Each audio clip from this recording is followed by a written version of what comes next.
Ciao amici e amiche del segno del Capricorno, benvenuti, io sono Angela e questo è Exoteric World, è così che mi trovate sui social. Questo è l'oroscopo lunare motivazionale che vi darà dei suggerimenti e vi aiuterà a trovare la spinta giusta per affrontare il periodo dal 2 al 16 maggio, dove troveremo la luna nuova in Toro. Vi consiglio insomma di ascoltare ciò che vi risuona maggiormente, visto che è una lettura generica, e se volete potete integrarla anche con il vostro segno lunare. In descrizione trovate le recensioni dei mazzi usati, i link per acquistarli, e vi invito a iscrivervi e abbonarvi al mio canale per sostenere il mio lavoro. Vi ringrazio moltissimo se lo farete o l'avete già fatto. E adesso partiamo con la lettura. Andiamo innanzitutto ad accendere la nostra luna e vedere a livello astrologico cosa ci porterà questo periodo, ovviamente con il culmine nella luna nuova.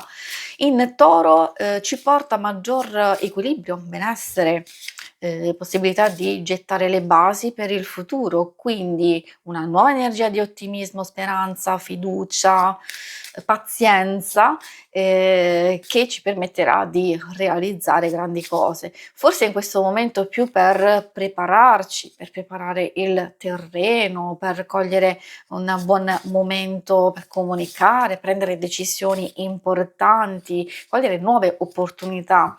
Per alcuni può essere un periodo molto produttivo, soprattutto quelli che hanno già le idee abbastanza chiare su come procedere. Ovviamente dovete fare attenzione, perché se non avete le idee abbastanza chiare e non seguite un piano ben preciso, allora il rischio di sprecare, di sperdere le vostre energie e addirittura di distruggere qualcosa di importante, purtroppo questo rischio è molto elevato. Quindi bando all'ansia, alla paura e soprattutto alla fretta, ed evitare il sovraccarico, ma soprattutto evitare di fissare degli obiettivi troppo difficili e complessi.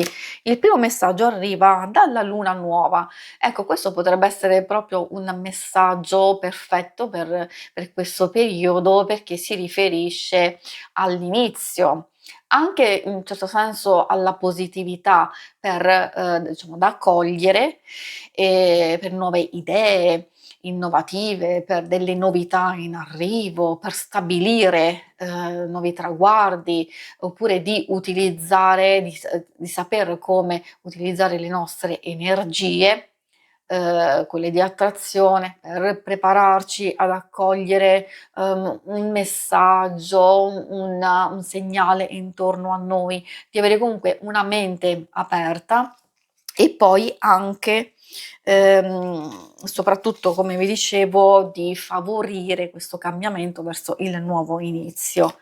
Troviamo la gibbosa crescente. In questo caso il messaggio fa riferimento proprio nello specifico a un successo, a un ottenimento e una soddisfazione, anche un colpo di fortuna che può arrivare, e quindi preparare opportunità di preparare delle energie di crescita e di evoluzione, soprattutto per quei progetti a lungo termine che hanno bisogno di maggior tempo a disposizione. Dobbiamo sapere che i nostri sforzi saranno premiati, e quindi di procedere in questo modo perché siamo nel percorso giusto.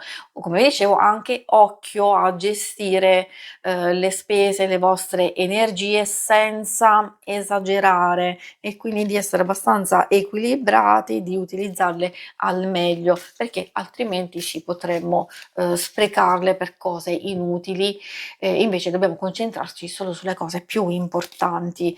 La danzatrice della luna secondo me arriva a compensare quello che è uscito precedentemente, e cioè sì, è vero, abbiamo bisogno di impegnarci, di lavorare, di avere pazienza, ma abbiamo anche bisogno di distrarci, di prenderci del tempo per qualcosa, per noi stessi, e per fare qualcosa di importante per noi, o che ci possa aiutare a rilassarci, a ricaricarci delle nostre energie o a sciogliere le tensioni. A volte anche fare una piccola cosa, festeggiare, brindare una piccola vittoria o senza necessariamente una motivazione, condividere un momento felice o se c'è qualcosa che non va, anche di condividerlo, di sfogarci, comunque di dare spazio a noi. Procediamo con l'oracolo dello sciamano.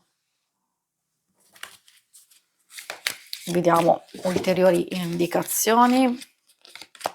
Come prima carta troviamo il giaguaro. Questa è molto interessante perché è vero che otterremo i nostri risultati, ma soprattutto abbiamo visto che ci sono alcuni che dobbiamo impegnarci ulteriormente, oppure abbiamo bisogno di più tempo, ma non dobbiamo star lì fermi, dobbiamo muoverci in silenzio, pian pianino, magari di aver coraggio e sicurezza di andare ad esplorare quello che al momento a noi non è ancora ben chiaro.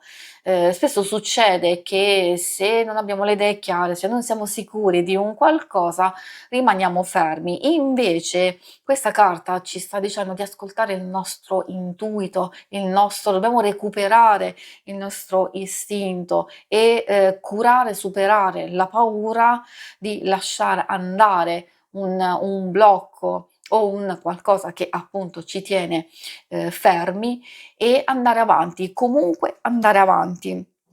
A volte non serve sapere per forza l'obiettivo ben preciso o sapere per forza che cosa fare. Di sicuro abbiamo visto che in questo periodo l'importante è muoversi, però essere sicuri di ogni piccolo passettino che si fa, perché è quella la cosa più importante. Poi qui abbiamo un ulteriore tassello che vi sta dicendo: ok, sì, concentriamoci, dobbiamo essere furbi passo per passo, però non lasciamoci bloccare da un qualcosa che magari ci vuole tempo per realizzarlo.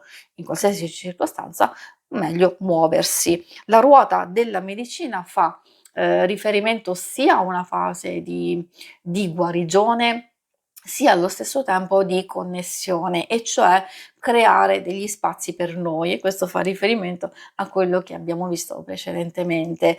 Ci parla di trasformazione, di partecipazione, di presenza, della nostra presenza nel fluire dell'esperienza, e ci parla anche di rinascita dopo una fase di chiusura o una fase critica, quindi di seguire il ritmo naturale delle cose.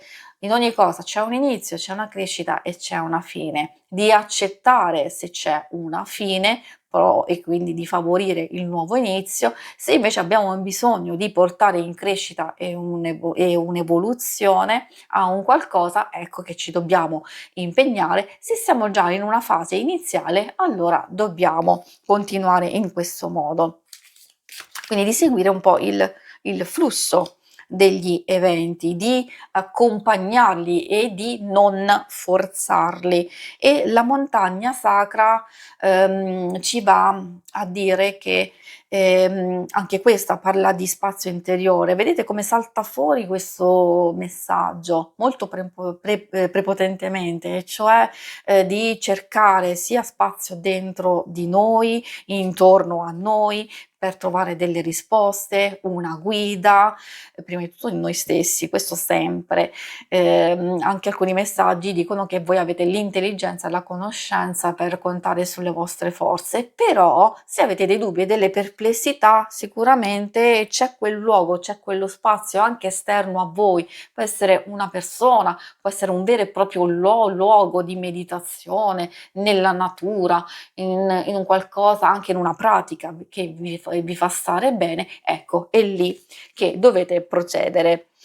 Si conclude qui la lettura. Vi ringrazio per avermi seguita. Se volete, in alto a destra trovate il logo per iscrivervi al canale, mentre in basso trovate le schermate per vedere il vostro oroscopo mensile e il settimanale. Alla prossima, vi auguro una buona luna. Ciao!